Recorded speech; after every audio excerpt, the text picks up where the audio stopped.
Madame, Messieurs, bonsoir. Bienvenue au débrief de l'actu, votre quotidien d'information qui vous sert ou qui prend ancrage sur des sujets majeurs de l'actualité nationale, africaine, internationale.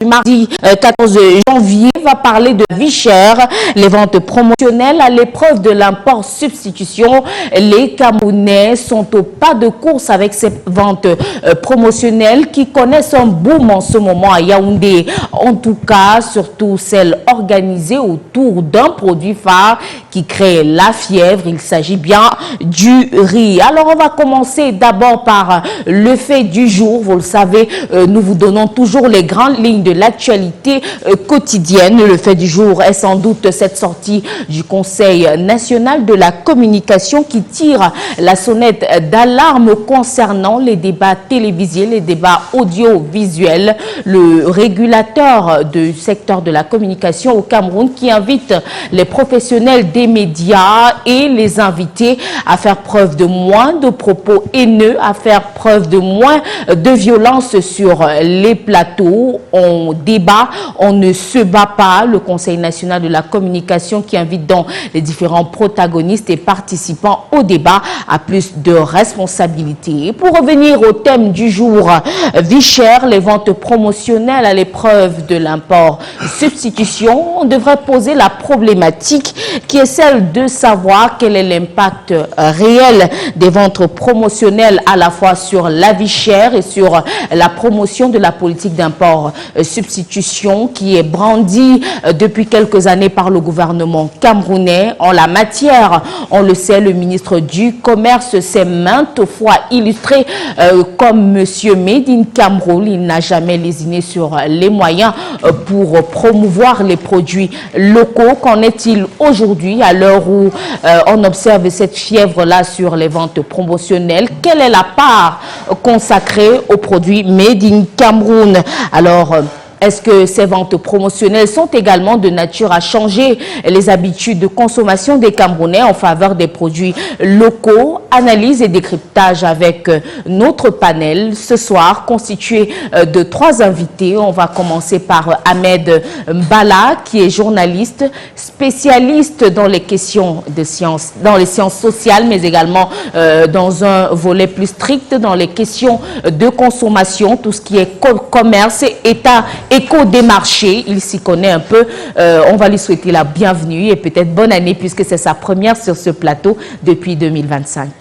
Merci de nous accueillir, Janice. Bonne année à vous. Bonne année aux nombreux téléspectateurs de Canal 2. Merci de nous avoir invités. Effectivement, c'est notre première sortie médiatique pour l'année en cours, l'année 2025. Et pour cela, nous sommes heureux de faire cette sortie dans les antennes de Canal 2 International, qui est, à mon sens, l'une des chaînes les plus regardées au Cameroun en ce moment. Merci pour cette fleur. On s'en va accueillir également le deuxième protagoniste aux Jours oratoires de ce soir. Il n'est plus à présenter. Il se nomme Jean-Baptiste Atemengue. Il est maire de la commune de Ngoumou. C'est une commune située dans le département de la Meufou et à Kono, dans la région du centre, très prolifique. Et ses sorties sont très suivies. Nous avons le privilège et l'honneur de l'avoir ce soir sur le plateau du débrief. Bonsoir et bienvenue. Bonsoir et bonne année aussi à vous-même, à toute l'équipe de Canal 2. C'est aussi ma première visite représentant le RDPC dans ce moderne et chaleureux studio.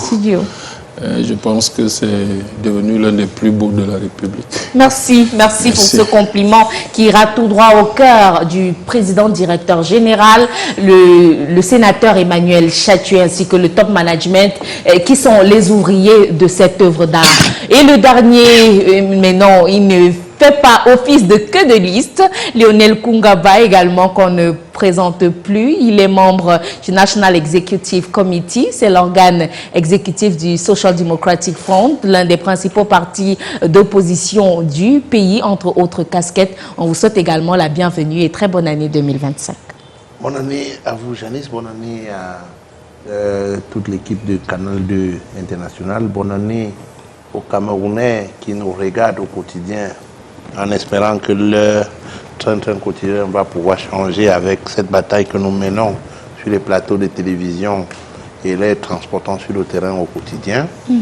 Bonne année à tous ceux-là qui nous regardent et qui espèrent que 2025 est l'année du changement dans notre pays.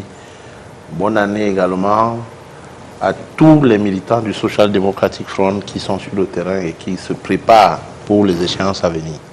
Merci. Une fois le décor planté, sans transition, on va rentrer dans le vif du débat au vu du temps qui nous est imparti. Pour planter le décor, nous le disions, les ventes promotionnelles animent les villes depuis le mois de décembre. Le ministre du Commerce a décidé, ainsi que la hiérarchie, on l'imagine, gouvernementale, ils ont décidé donc qu'elles se poursuivent jusqu'à du moins la fin du mois de janvier. Désormais, c'est un rendez-vous fixe, c'est une tradition, les ventes promotionnelles qui animent nos villes. Mais la question qu'on se pose en ce début d'année, alors que les Camerounais semblent étriqués avec le coût de la vie chère, quelle est la place de l'import-substitution dont on a fait la promotion à coup de ramdam médiatique, de publicité et autres? Est-ce que dans ces ventes promotionnelles-là, lorsqu'on voit la fièvre qui anime nos cités, nos ménages autour de certains produits, il y a l'import-substitution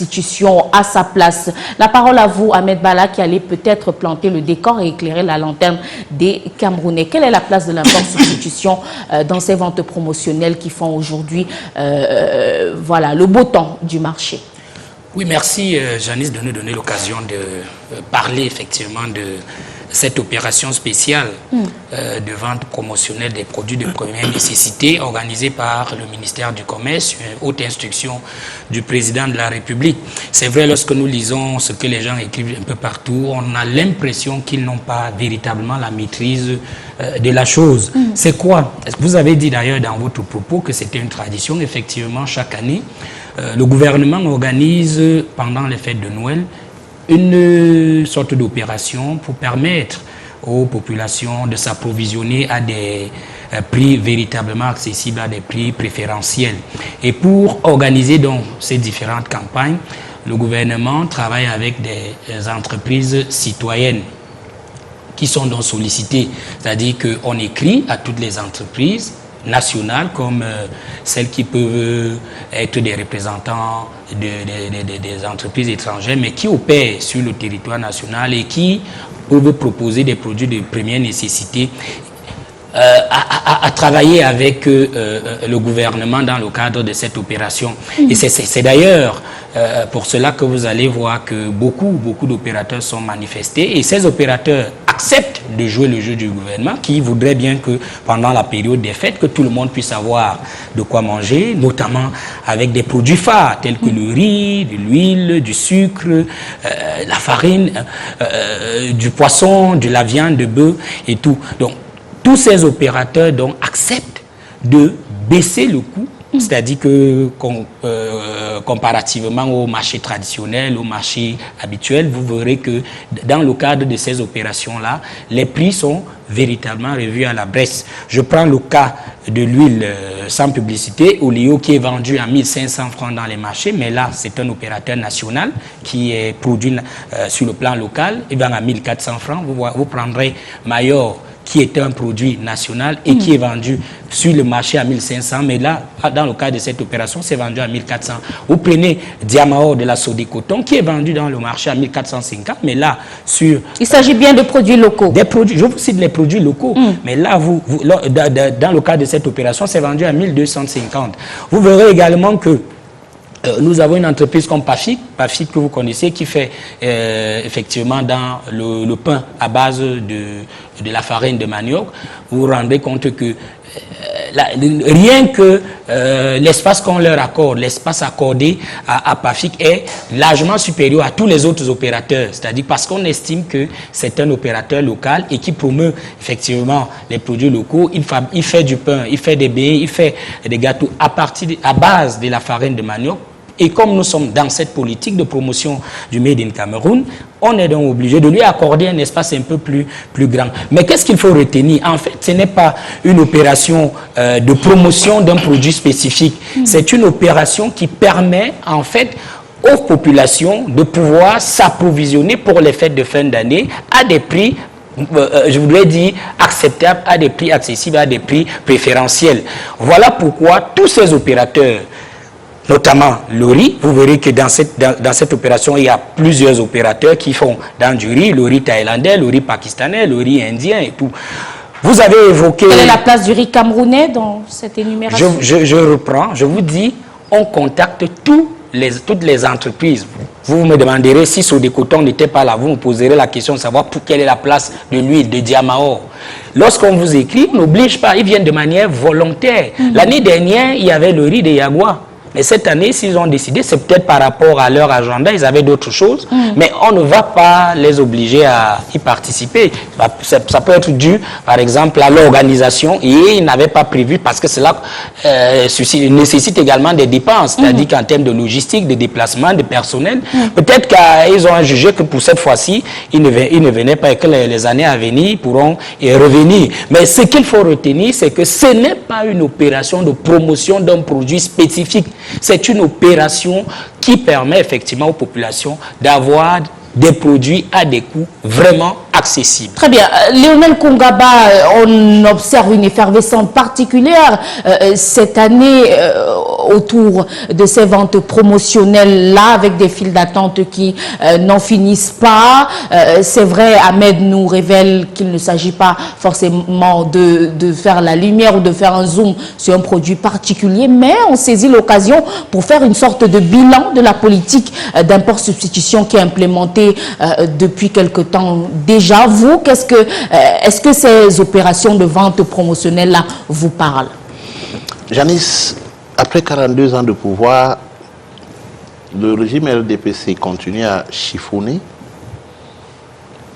à instrumentaliser les Camerounais. Vous voyez, à cause d'un sac de riz de 50 kilos qu'on vend à 15 000 francs, les Camerounais sont obligés de se lever du lit à 3 h, voire 2 h du matin pour aller s'aligner au boulevard du 20 mai, pour essayer d'avoir ne serait-ce qu'un seul sac de ce riz-là. La question qu'on se pose, c'est de savoir, est-ce que lorsque Yaoundé vit, le Cameroun vit? Est-ce que lorsqu'on fait des ventes promotionnelles à Yaoundé, ceux du nord-ouest, dans mon village natal, Balignonga, vivent? Ceux de Batouri, dans l'est, vivent? Qu'en est-il de ces populations-là? Est-ce que même 1/10 des populations de Yaoundé ont accès à ces ventes promotionnelles-là?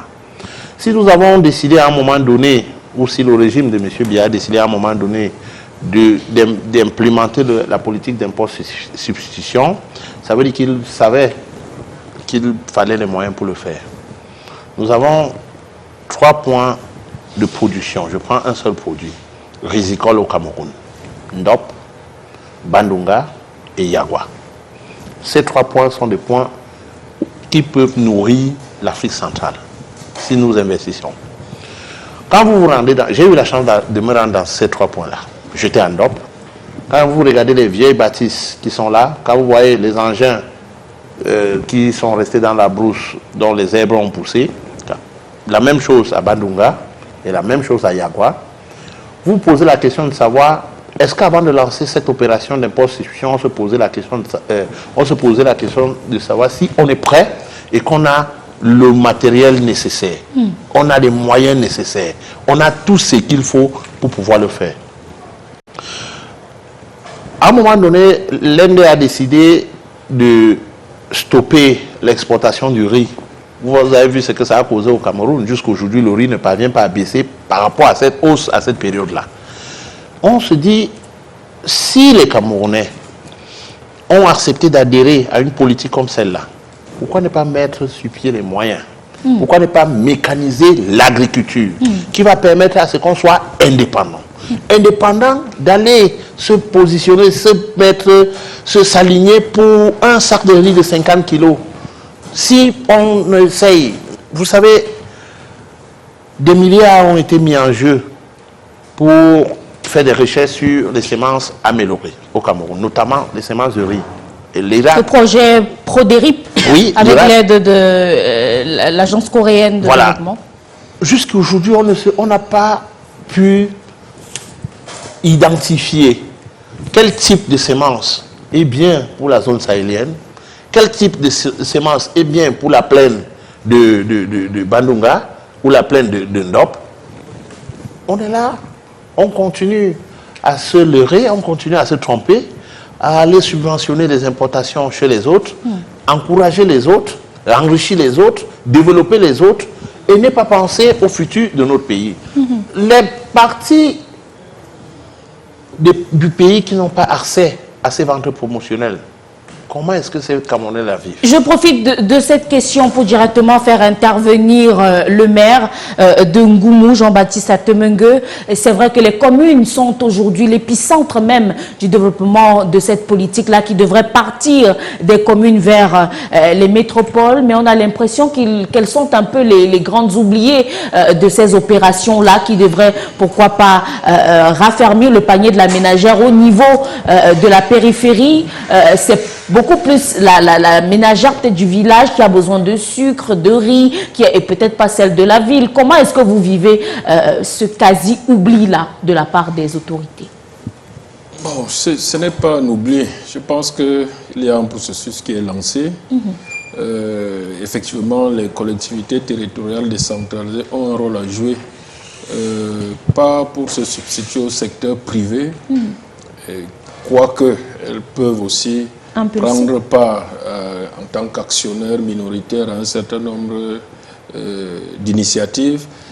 C'est le sens de la politique actuelle au niveau des communes, des CVUC, Communes et Villes Unies du Cameroun, qui s'est lancée dans l'optique de faire de ces CTD des unités de production, des lieux de production. Nos territoires doivent produire pour essayer de contribuer à cette volonté étatique de l'import-substitution.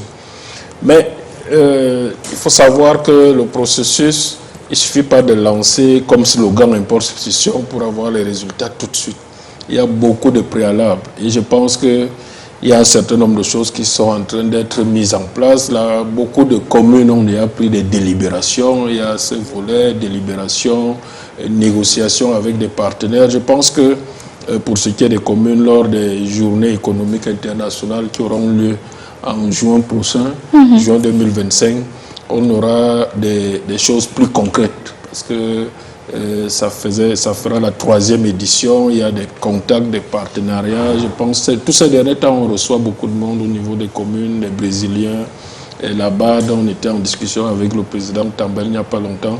Mais ça se met en place parce que ce que l'État n'a pas pu faire au niveau central, les communes peuvent le faire étant plus proches des territoires, des populations, pour que chaque commune se spécialise pour donner un petit peu sa contribution. Donc il faut être patient pour que l'architecture se mette véritablement en place. Il y a un minimum de patience. Il y a aussi le fait que il faut encourager tout ce que le ministère du Commerce fait, parce qu'on ne peut pas rester insensible au phénomène de spéculation, de hausse des prix, surtout à l'occasion des fêtes. Parce que l'augmentation du prix est à 2-3 variables qui jouent. Ça peut être la variable monétaire. Nous sommes dans une zone monétaire stable. Mais les deux autres nous impactent, c'est-à-dire les coûts. Les coûts sont mondiaux maintenant. Et surtout la demande. Et on sait très bien que pendant la période des fêtes, la demande est forte. La demande est forte. Au-delà du fait que la démographie augmente, surtout la démographie citadine. Donc, il faut essayer de réguler. Ça ne veut pas dire que le ministère du Commerce peut faire des miracles, mais ça permet d'atténuer cette augmentation des prix. Alors, il faut savoir que le gouvernement n'a pas que ce volet promotionnel, parce que le ministère du Commerce travaille en permanence. Entre l'offre et la demande, on sait très bien, quand on ne maîtrise pas tous les coûts ou toute l'offre qui vient de l'extérieur, par exemple, il soulignait l'interdiction d'exportation en Inde, quand la production a été insuffisante là-bas pour la consommation nationale. Là, le ministère du Commerce et l'État en général sont obligés de faire quelque chose pour essayer d'atténuer l'impact, surtout lorsqu'il s'agit des produits de première nécessité. Il y a un volet budgétaire, c'est-à-dire en diminuant les taxes douanières ou les impôts que l'État devrait percevoir puisque l'importateur impacte ses coûts sur au niveau des prix de détail. La régulation aussi, c'est au niveau des coûts de production lorsqu'il s'agit des produits nationaux. On peut exonérer de douane un certain nombre d'intrants. Donc l'État essaye de tout faire pour que, au niveau du panier de la ménagère, je pense que c'est maîtrisé, les coûts sont relativement maîtrisés. Nous sortons d'une période très difficile. Au moment où l'État lance sa volonté de substituer les importations par la production nationale, il y a la pandémie Covid, il y a toutes les guerres, notamment en Ukraine, où on importait un peu partout en Afrique du blé. Donc cela a été très difficile à réguler, à gérer. Mais je pense qu'avec la stabilisation actuelle, il faut que l'État effectivement accentue avec les CTD cette volonté de substituer les importations par la production nationale, tout en sachant qu'on ne peut pas fermer les frontières. D'ailleurs, contrairement à l'idée reçue, l'ouverture des frontières en soi permet de limiter l'augmentation des coûts, des prix. Parce que il faut savoir que si on n'importait pas un certain nombre de produits et qu'on se contentait que de la production nationale, l'offre serait diminuée de toute façon et donc les prix augmenteraient automatiquement, sans compter que notre zone monétaire ne nous permet pas toujours d'être compétitif pour toutes les productions. Et donc il faut ouvrir les frontières. C'est bénéfique pour les couches défavorisées parce que ça permet de stabiliser les prix et de faire en sorte que les coûts, les prix ne s'enflamment pas. Donc ça donne du temps aussi à l'État d'implémenter autant que possible. Merci. On ne peut pas tout produire, mais autant que possible. Malheureusement, c'est le secteur privé. Parce que je sais qu'au SDF, ils sont d'obédience socialiste. Mais il faut comprendre que l'État ne doit plus commettre les erreurs d'antan. On n'imagine pas des agriculteurs fonctionnaires, des producteurs de blé fonctionnaires. Il faut que l'État permette au secteur privé qui trouvera un intérêt à produire beaucoup plus. Maintenant, il n'y a pas d'agriculture au monde qui ne soit pas soutenue par son État ou subventionnée. Mais il ne faut pas subventionner de façon aveugle. Parce que si on subventionne de façon aveugle, on peut se retrouver à dépenser beaucoup de milliards. On voit l'échec des subventions passer beaucoup de milliards sans résultat. Il faut cibler les subventions et trouver des modalités de subvention qui soient plus efficaces. Les exonérations, par exemple, évitent que des gens ne viennent décaisser l'argent public avec l'effet d'aubaine et en fassent autre usage et qu'on ne trouve pas l'impact au niveau de la production agricole nationale. En tout cas, on imagine bien que le secteur privé n'attend que ça, que l'État crée le cadre idoine pour eux pour pouvoir investir, qu'ils aient un intérêt à pouvoir faire grandir ce secteur-là. Dans le sillage de ces ventes promotionnelles, on va regarder un élément qui a été tourné avec l'aide de Canal 2 International, de la rédaction de Canal 2 International. On fait un focus sur un produit qui fait courir. Il s'agit d'une marque de riz en particulier. Il faut dire que les ventes promotionnelles connaissent un succès fulgurant cette année. On ne comprend pas trop pourquoi, mais en tout cas ce produit-là est la star. Il s'agit d'une marque de riz et Joël Njom 3 est allé dans les rangs de ceux qui essayent de s'en procurer. Une baisse fulgurante sur le prix du sac de 50 kilos qui est vendu à 15 000 francs CFA et le moins qu'on puisse dire c'est que les Camerounais se l'arrachent. On regarde l'élément et on se capte juste. Dans ces rangs, tout le monde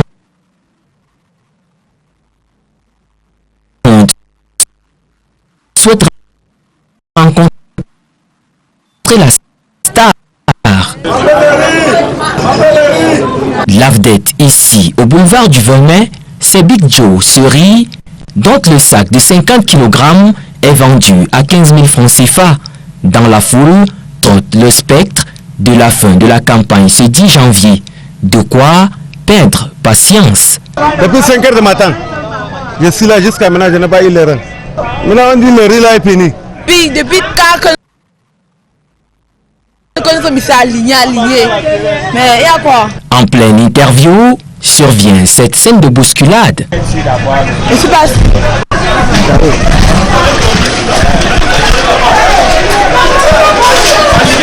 Heureusement, pas de blessés, mais un chapelet de plaintes. Oh, je ne crois pas que papa, le ministre qui est assis à la maison, là, connaît ce qui se passe sur le terrain. Ce n'est pas ce que vous avez déposé. Sur le terrain, c'est risquement trop de contraires. Il y a ceux qui revendent le riz. Le riz qu'on vend à 15 000 francs.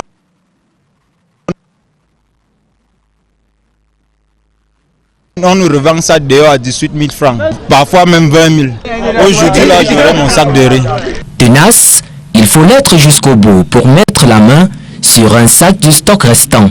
Au bout de plusieurs tentatives infructueuses, maman Gilberte a le sourire. Ça fait 3 jours que je passe, il n'y a pas moyen. Je passe, il n'y a pas moyen. Aujourd'hui, j'ai seulement forcé. Je suis très soulagée.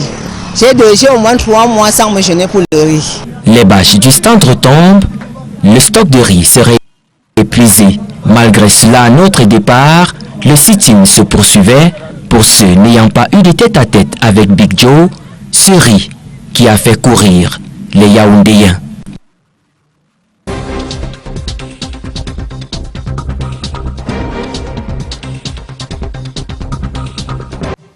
Big Joe, la star des ventes promotionnelles du ministère du Commerce cette année, Ahmed Bala, réaction.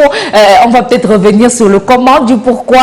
Comment est-ce que ce riz-là arrive à partir de près de 30 000 francs à 15 000 francs, moitié prix. Comment est-ce que le Cameroun a pu s'octroyer un stock aussi important qui fait, d'après nos constats effectués sur le terrain, la joie de nombreux Camerounais? Oui, je vous ai expliqué que c'est un opérateur. Ce n'est pas qui accepte.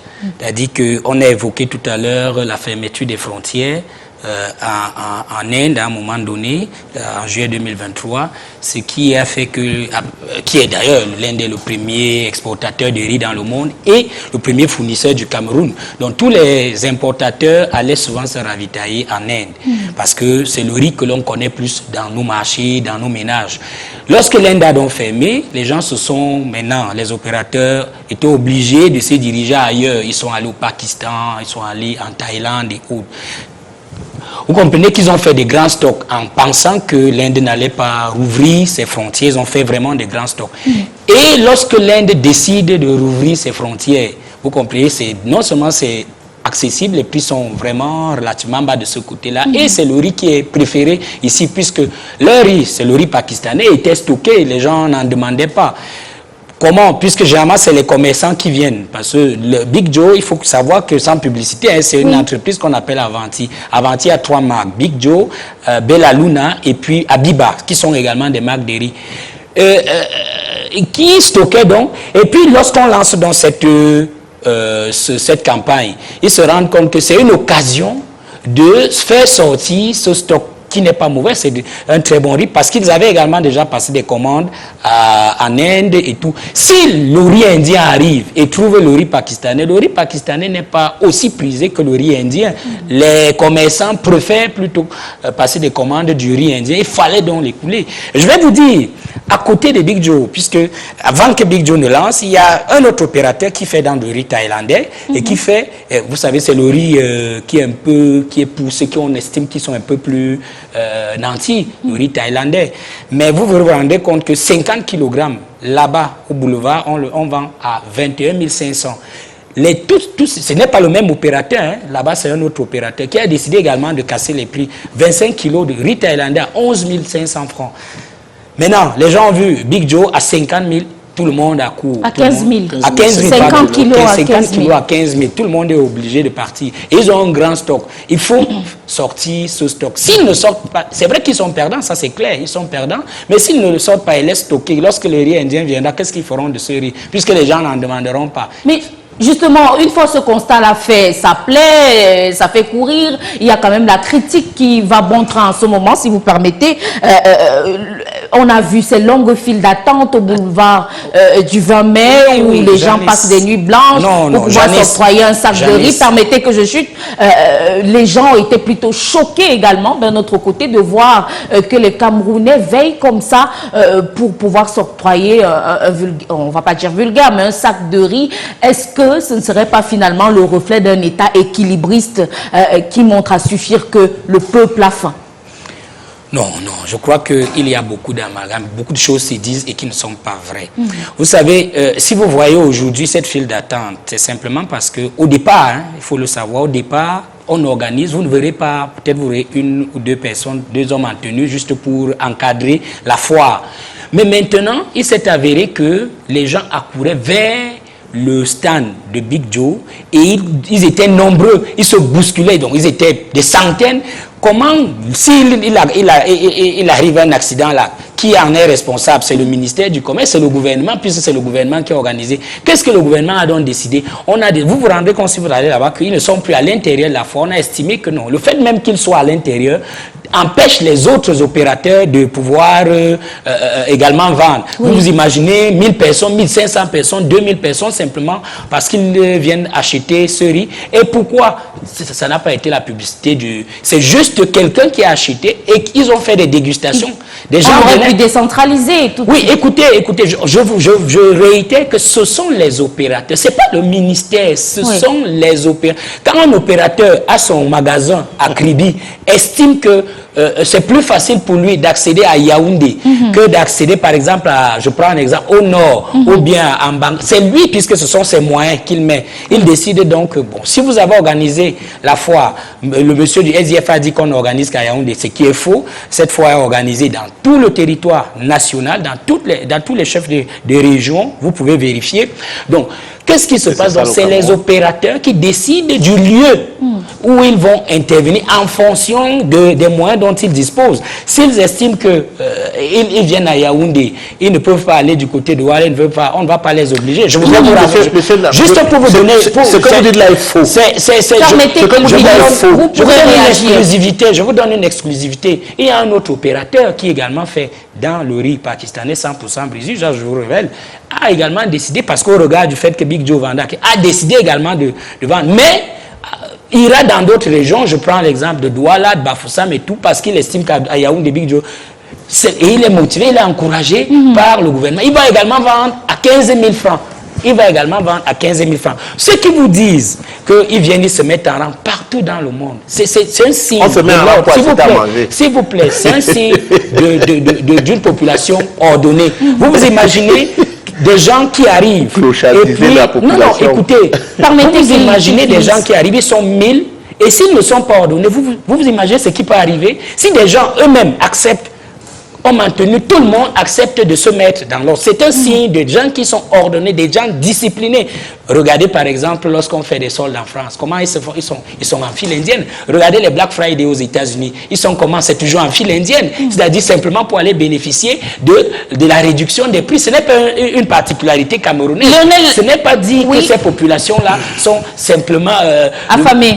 Non, du clochardisées. Lionel Koungaba, aujourd'hui, c'est vrai que Ahmed nous révèle que la position même des entreprises qui font ce type de commerce-là ne dépend pas du mine-commerce, mais on a vu aujourd'hui des tracts qui circulent, qui signalent que ce sera au tour de l'université de Yaoundé 1 de bénéficier de ces ventes-là et autres. On a vu, vous avez été témoin du spectacle, comment les Camerounais s'arrachent ces sacs de riz comme des petits pains. Janice, on ne peut pas passer tout le temps à clochardiser une population, un peuple, parce qu'on a faim.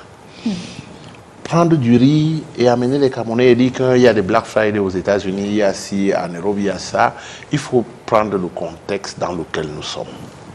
Vous avez vu les tracts, vous avez parlé des tracts, vous avez vu les tracts avec l'entête de mon très cher grand frère Atemé, de maire Atemé. Il a été révélé que c'était un faux, on appelait les militants un faux document. À ce que je sache, vous n'êtes pas militant du RDPC. Je suis journaliste, on ne va pas parler de faux documents sur ce plateau. Vous avez parlé de tracts, c'est pour ça que j'ai dit tracts. Un communiqué.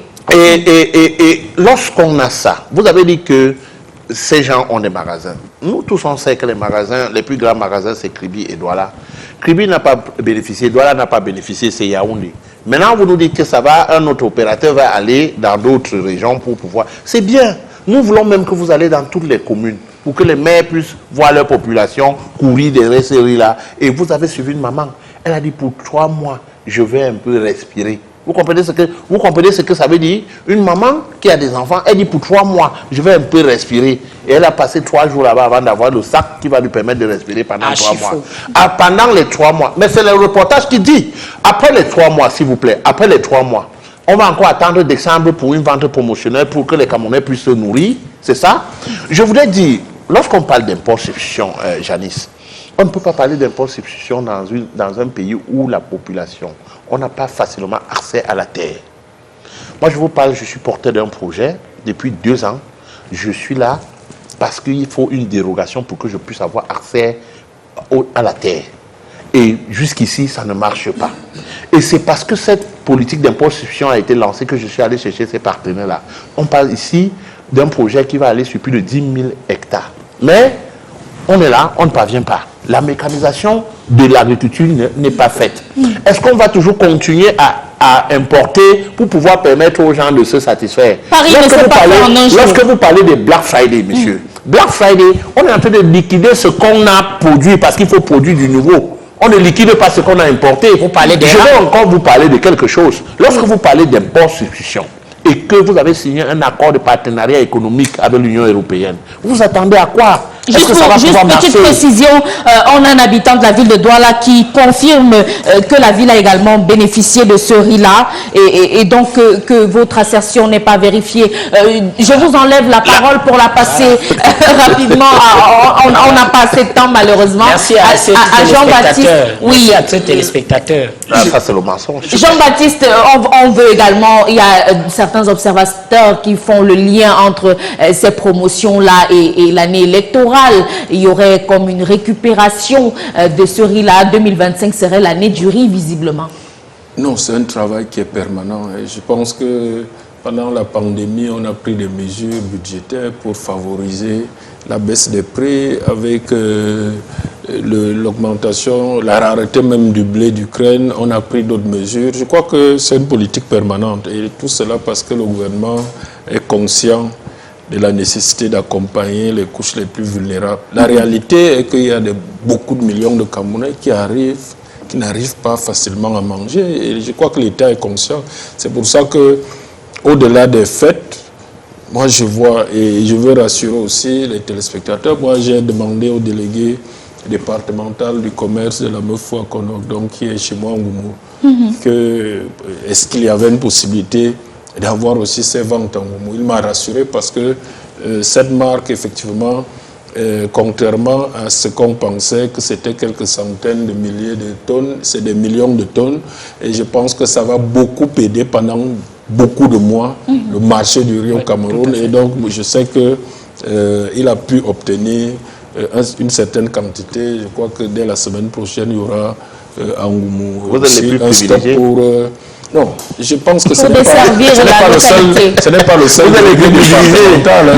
J'ai parlé de Batouri, j'ai parlé de Babignora qui est chez moi. Les gens en mangent aussi. Forcément, le mouvement va suivre, Lionel Koungaba. Je pense que comme les stocks sont énormes, et comme il dit qu'il y a un autre importateur aussi, il faut savoir que ces importations sont accompagnées, massives, sont accompagnées par le gouvernement pour faciliter. Ça veut dire que l'ouverture des frontières pour des produits de première nécessité permet de stabiliser les prix. Parce que quand l'offre est suffisante, les prix n'augmentent pas très rapidement. Autre chose, il a terminé par les accords de partenariat économique. J'entends beaucoup souvent cette critique de la libéralisation. Je n'en fais pas une religion, mais il faut des régulations, il faut du volontarisme pour produire au niveau national. Mais il faut savoir qu'on ne vit plus isolé aujourd'hui. On ne vit pas isolé et l'ambition d'émerger dans une économie mondialisée, c'est l'ambition d'exporter. Vous ne pouvez pas exporter si vous n'importez pas. Donc c'est dans ce monde des échanges où les processus de production même sont mondialisés. On ne produit plus un seul produit dans un seul pays. Aucune voiture n'est entièrement produite dans un seul pays. Aucun avion n'est entièrement produit dans un seul pays. On associe, on assemble quelque part. Donc, et c'est en fonction des avantages comparatifs de chaque pays. Sauf que l'accord des partenariats économiques européens et l'impôt suffisant sont opposés. Non, ce n'est pas opposé, justement. Parce que, vous savez, j'ai fait mémoire lorsque j'étais on appelait maîtrise, avant, mais c'est master 1 maintenant, sur le Vietnam, qui sortait de guerre dans les années, à la fin de la guerre froide. Lorsque la guerre de 60 ans pratiquement s'est achevée là-bas, c'était un pays désertique où la moitié de la population en 1990-91, la moitié de la population du Vietnam vivait de l'aide alimentaire mondiale. Qu'est-ce que ce pays a fait? Il a signé des accords de libre-échange immédiatement avec le gouvernement américain et avec l'Union européenne. Et avec une politique sérieuse, ce pays, en 10 ans, est devenu, par exemple, premier exportateur dans sa zone de riz, est devenu exportateur de technologie aujourd'hui. Nextel qui s'est implanté ici, c'est l'entreprise de télécom vietnamienne. Mais si le Vietnam n'avait pas signé ces accords de libre-échange, donc on a tendance à penser qu'il faut se renfermer pour émerger. Non, au contraire, de nos jours, il faut s'ouvrir et savoir capter dans cette ouverture ce qu'on peut soi-même se faire. La question qu'on se pose après toutes ces années, après avoir signé ces accords, où en sommes-nous? La vie du Camerounais au quotidien ne fait que accroître. Le coût de vie du Camerounais lambda ne fait qu'accroître au quotidien. Et pourtant, si en signant ces accords-là, c'était pour permettre ou améliorer les conditions de vie des Camerounais. Mais si on signe un accord pour que ces accords-là viennent plutôt augmenter, il y a d'autres conditions préalables qu'il faut remplir. Le gouvernement s'efforce de les remplir. Mais il faut quand même, faut pas trop dramatiser la situation. Parce que nous sommes l'une des zones, même comparée à l'Europe, où le taux d'inflation moyen est relativement bas. En Afrique, le record, c'est 15%. Quand vous parlez de taux d'inflation, vous parlez de taux de développement. On va pas rentrer. Je vous en prie. C'est pour dire que les indicateurs macroéconomiques partout autour de nous, au Nigeria, au Ghana, le taux d'inflation moyen par an depuis 4-5 ans est d'au moins 15%. C'est compris, voilà. C'est compris. Alors, donc, c'est gérable ici et le gouvernement fait beaucoup d'efforts, il faut le louer pour que les populations vulnérables soient le moins atteintes. On va prendre notre contribution d'un téléspectateur qui dit ceci: au 21e siècle, doit-on encore voir des gens s'aligner le long d'un boulevard du 20 mai pour acquérir un sac de riz alors que les supermarchés sont là pour le faire? Monsieur Bala a dit tout à l'heure, il a parfaitement raison, parce qu'il s'agit quand même d'une réduction de plus de 40%. Donc pour les familles modestes, c'est un gain de 10 000 par sac. 10 000, c'est parfois le salaire hebdomadaire d'une famille. Donc, et c'est tout à fait normal. Lorsque je ne suis pas d'accord que les gens s'alignent à Londres, à Paris, que pour des produits produits localement. D'ailleurs, tout le textile produit soldé à Paris vient de Chine et d'ailleurs. Donc, c'est des produits importés ici. Lorsqu'il y a une aubaine, lorsqu'il y a une embellie. À Londres, les gens dorment 48 heures pour attendre les soldes. On va continuer avec c'est des pays que nous visitons aussi. Lorsqu'il y a une opportunité, le consommateur rationnel essaie d'en profiter. Peut-être vous ne vous alliez pas pour le riz, mais c'est exactement comme vous avez vu des mères de famille. Si elle peut économiser 20 000 en achetant 2 sacs, ça lui fait 3 mois de respiration. C'est tout à fait normal. En tout cas, elle perd une journée pour gagner ses 20 000. Il y en a pour qui c'est encore... Pour 10 000 francs, il les gagne parfois toute une semaine ou un mois de travail même. Il y en a pour qui c'est un scandale. On poursuit avec cette contribution de téléspectateur qui dit: le ministère du Commerce ne doit pas se substituer au ministère de marché ou de vente. Son rôle doit beaucoup se faire ressentir dans l'application des prix homologués au bénéfice du panier de la ménagère. qu'il veille à ce que les prix sur le marché soient accessibles à toute catégorie confondue de consommateurs. Par ailleurs, il faut promouvoir la production locale et éviter toute forme de dépendance vis-à-vis du marché de l'importation. C'est quoi un prix homologué? Vous savez, le prix résulte de l'offre, de la confrontation de l'offre et de la demande. Le ministère du Commerce ne peut pas faire des miracles. Le ministère du Commerce ne produit pas. Le ministère du Commerce, donc si l'offre est insuffisante, le ministère du Commerce ne va pas empêcher. Monsieur le maire, vous ne pouvez pas dire ça. Dans un pays, l'État régule. Je prends l'exemple des boissons, des bières. À un moment donné, on a vu la hausse des prix. Le ministre est sorti, il nous a dit non, on n'a pas augmenté les prix des bières, mais sur les étalages, dans les bars, partout, vous voyez, le prix a augmenté. Nous, tous qui achetons ces boissons-là, les prix ont augmenté. Qu'est-ce qui se passe? Quand un ministre dit le prix n'a pas augmenté et que les revendeurs, les grossistes et les producteurs vendent à leur prix, ça veut dire qu'il y a un problème. Autre chose que vous devez savoir. Combien de débits de boissons est mis sous scellé à cause Combien de débits de boissons? Est-ce que ça a changé? Non, si. Ça n'a pas changé. Je vous dis que les cours. Les équipes, alors, écoutez. Le bar le plus proche là dehors, posez la question, vous verrez. Mais vraiment, j'ai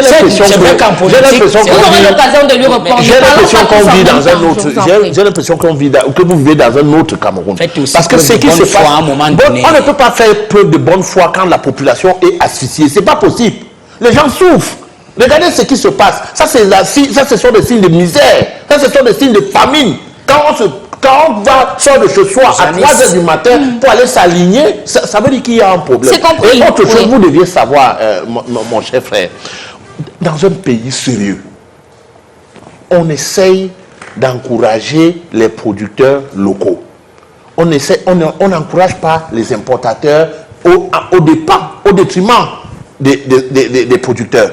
S'il vous plaît, un importateur, vous me dites que ce riz a été peut-être importé lorsque l'Inde avait fermé ses frontières et tout. Mais je vous dis, est-ce que vous savez que l'État a aidé l'un des importateurs de riz, si vous voulez, je cite le nom, a donné à hauteur de milliards, tout récemment, parce qu'il fallait faire venir le riz. Comment vous pouvez avoir ces importants stocks sur le territoire camerounais et vous sortez des milliards pour donner à un importateur, soit disant que vous voulez qu'il facilite les importations? Permettez qu'Ahmed réponde. C'est difficile.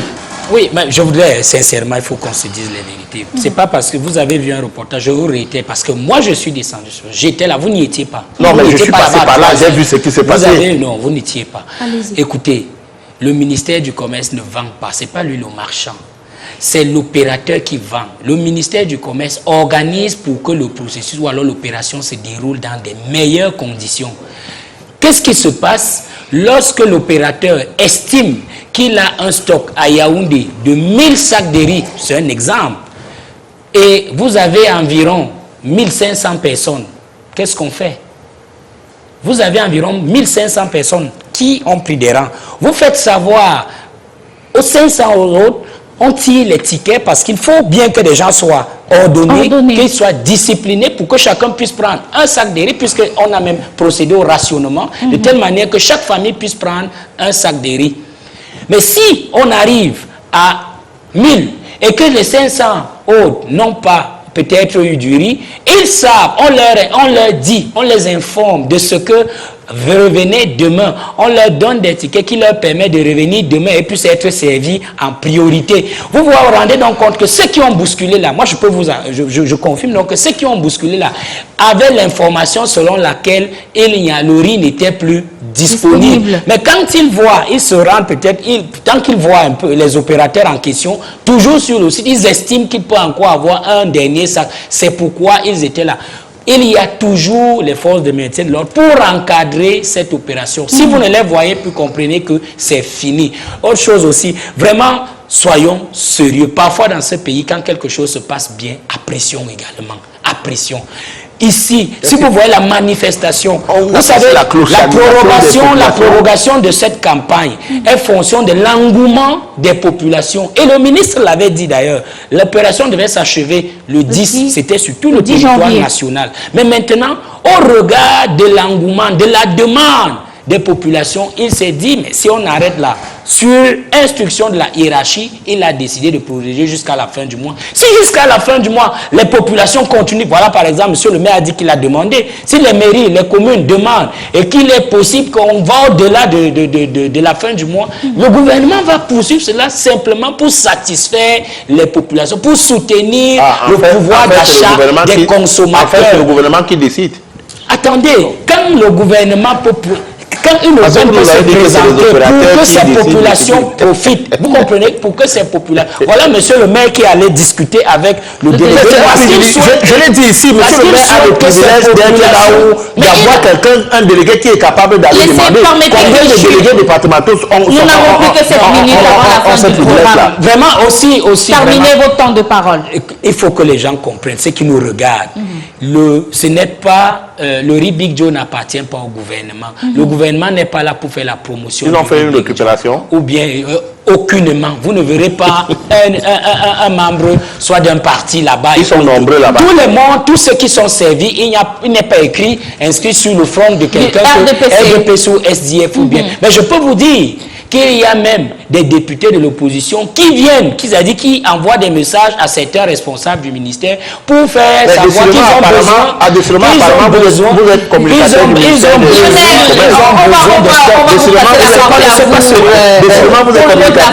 du Commerce. Je pense que par réalisme et par nécessité, le gouvernement doit jouer sur tous les tableaux possibles pour que les prix des produits de première nécessité soient stabilisés. Même s'il faut aider un importateur pour augmenter l'offre, c'est tout à fait normal. Il faut jouer sur tous ces volets budgétaires, exonération des droits de douane, accompagnement au niveau de ceux qui produisent localement. Tous les tableaux sont bons. Et il faut savoir que pourquoi c'est faisable. C'est aussi parce que le Cameroun nourrit beaucoup de pays de la sous-région. Parce que vous ne vous posez pas la question, mais le macabo, le manioc, le plantain qui est produit dans nos villages, pourquoi il revient cher en ville? Le circuit de production aidant, il y a des intermédiaires. Ça devient nourriture de luxe. Monsieur le maire, c'est terminé. Il n'y a pas de route. Finalement, ce n'est pas des mesures qu'on presse qui n'ont pas de réel impact sur le plan durable. On aimerait... Est-ce que ce n'est pas des coups d'épée dans l'eau? Non, ce n'est pas des coups d'épée dans l'eau. Je crois que le ministère de l'Agriculture est l'un des ministères qui a déjà beaucoup décentralisé. Nous recevons beaucoup d'appui pour le désenclavement des zones de production, pour accompagner les communautés qui produisent. Donc, nous recevons beaucoup d'appui, toutes les communes actuellement. Je crois que c'est l'un des ministères financiers, produits phytosanitaires. Oui, le ministère de l'Agriculture est celui qui a transféré toutes les ressources qui sont dédiées aux compétences transférées. Okay. Je crois que c'est même l'un des ministères pilotes en la matière. Donc, et tout cela, c'est pour favoriser la production locale. Mais, comme je vous dis, nous sommes dans un marché. Vous n'allez pas empêcher qu'une dame ou un producteur de bananes plantain qui sait que le régime de bananes plantain lui rapporte 30 000 au Gabon au lieu de 5 000 ici, de mettre ça dans un camion et d'aller vendre au Gabon. Il va utiliser cet argent peut-être pour faire autre chose. Donc, nous sommes dans un marché et c'est aussi bien d'exporter. C'est aussi bien d'exporter. Donc, c'est pour ça que le gouvernement doit tout faire en jouant sur tous ces tableaux pour favoriser. Il est évident qu'en la matière, lorsque le gouvernement lance une politique d'appui à la production de la banane plantain, il est évident qu'une bonne partie de cette banane plantain se retrouve à l'exportation. Mais c'est au gouvernement de voir comment gérer et de fluidifier le marché, effectivement, qu'il y ait de grands marchés de vivres à proximité des grandes agglomérations. Mais évidemment qu'on ne peut pas, le ministère du Commerce ne peut pas se substituer aux producteurs, ni influencer totalement le marché. Vous avez parlé de bière, c'est un problème de l'offre et de la demande. Vous ne pouvez pas être, en réalité, quand l'offre est insuffisante, vous ne pouvez pas agir, même si vous homologuez un prix. Derrière, les gens vont spéculer, malgré la répression. Mais donc le problème, c'est d'accroître l'offre et de prendre des mesures pour accompagner le secteur privé. Le secteur privé, lorsque les gens et nos jeunes doivent comprendre qu'au lieu de faire de tenter les concours, de tenter ceci, qu'aujourd'hui, un agriculteur, on voit avec le cacao, Oui. Lorsque les prix sont au niveau où ils sont là. Et ça va l'être de façon rapidement. Janice, pardon. Monsieur le maire, on voit les gens